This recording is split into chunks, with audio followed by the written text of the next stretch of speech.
ನನಗೆ ಇಲ್ಲಿ ಅಣ್ಣನ ನೋಡೋವರೆಗೂ ಮೈರೋಮ ಜುಮ್ ಅಂತ ಇತ್ತು. ಸುಮಾರು ದಿವಸ ಆಗೋಯ್ತು. ಅಣ್ಣನ ಪಡೆಗೆ ಅಣ್ಣ ಬಿಜಿ, ನನ್ನ ಪಡೆಗೆ ನಾನು ಬಿಜಿ.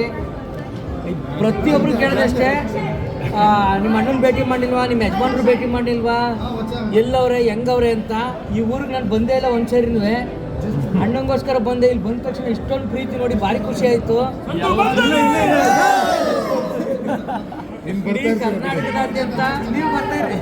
ಕರ್ನಾಟಕದಾದ್ಯಂತ ಸ್ನೇಹ ದೊಡ್ಡ ಮಟ್ಟಕ್ಕೆ ಬೆಳೆದಿದೆ. ಈ ಸ್ನೇಹದಲ್ಲಿ ಕೊನೆವರೆಗೂ ಹಿಂಗೆ ಉಳಿಸ್ಕೊಂಡು ಹೋಗೋಕ್ಕೆ ಪ್ರಯತ್ನ ಪಡ್ತೀವಿ. ಪ್ರಯತ್ನ ಇಲ್ಲ, ಇದ್ದೇ ಇಡ್ತೀವಿ. ಆಲ್ರೆಡಿ ಬಿಗ್ ಬಾಸ್ ಮನೆಯಲ್ಲೇ ಇದ್ದು ಜಯಿಸ್ಕೊಂಡ್ ಬಂದಿದ್ದೀರಿ. ಇನ್ನು ಹೊರಗಿನ ಜಗತ್ತಲ್ಲಿ ಆಗಲ್ವಾ? ಫ್ರೆಂಡ್ಶಿಪ್ ಅನ್ನೋದಕ್ಕನ್ನ ಒಂದು ಬ್ರದರ್ಲಿ, ನಾನು ಒಂದು ಅಣ್ಣ ತಮ್ಮಂದ್ರ ಥರ ನಾವಿರೋದು. ಒಂದೇ ತಾಯಿ ಹೊಟ್ಟೆಯಲ್ಲಿ ಹುಟ್ಟಿಲ್ಲ ಅಂದ್ರೂ ನಾವು ಅಷ್ಟೇ ಇದರಲ್ಲಿ ಇದೀವಿ. ಎಷ್ಟೋ ಅಡಚಣೆಗಳು ಬರ್ತದೆ ಇದ್ರೂ ನಾವು ಅದನ್ನೆಲ್ಲ ಜಯಿಸ್ಕೊಂಡು ಬಂದಿದ್ದೀವಿ. ಆಮೇಲೆ ಇಡೀ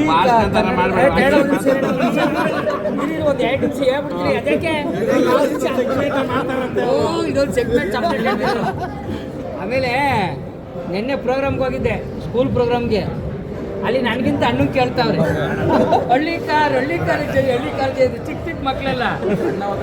ಭಾರಿ ಖುಷಿ ಆಯ್ತು ನನಗೆ.